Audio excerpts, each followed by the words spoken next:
Hello, if you need to look presentable in front of a camera, then this video is for you. Start with cleansed skin and washed hair and go into your skincare routine. I start with a clear toner for a nice hydrated base. It really keeps things soft and smooth.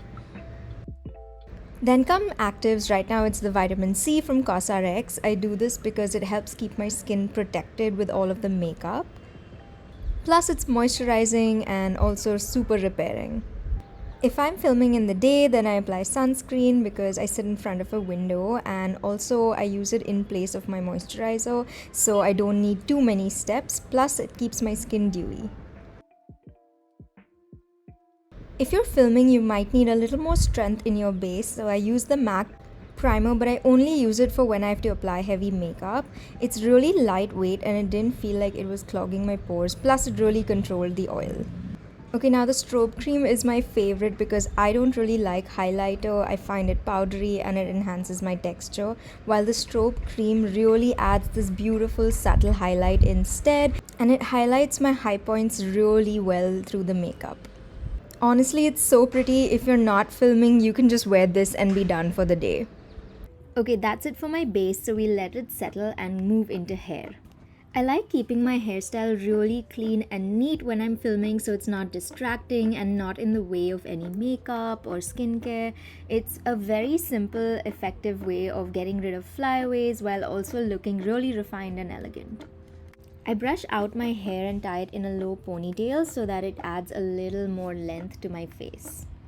You can try any style you like, but if your main problem is flyaways and frizz, keep watching. A friend of mine recommended this product to me a few years ago, and I have never gone back since. It really flattens all of the flyaways and makes your hair look really neat. So if you want that clean girl look, this is a must-have. The gel it uses doesn't flake, and it also doesn't irritate my scalp and lasts while filming. And let's get back to our makeup. Now, I'm not big on foundations, so even when I'm filming, I do like mixing it with a moisturizer so that it has a BB cream-like texture. I use less foundation and it spreads better while staying moisturized. So it doesn't look cakey, it doesn't flake, and it doesn't emphasize texture. And if you want an airbrush finish, use a sponge. I only use concealer when filming, and I take the tiniest dot because we do not use triangles over here. A little bit helps, and you can also apply it on your lid, but we'll get to that later. For now, here's the blush in Bliss. I really like applying it on the sides of my face so that it enhances the slant of my cheekbones, and I blend it upwards to give myself this high, sharp cheekbone look. Doesn't that look really good? To make sure I don't distract, I just use one swipe of a really neutral eye color. And then I put a greater focus on my mascara so that it really frames and enhances my eyes. This one is fantastic because in one go it looks like you have false lashes. Now, I think a glossy lip looks the best when filming. It really adds high shine and definition, and I like to use nude shades so that even though it's shiny, it doesn't take away from whatever the video is about.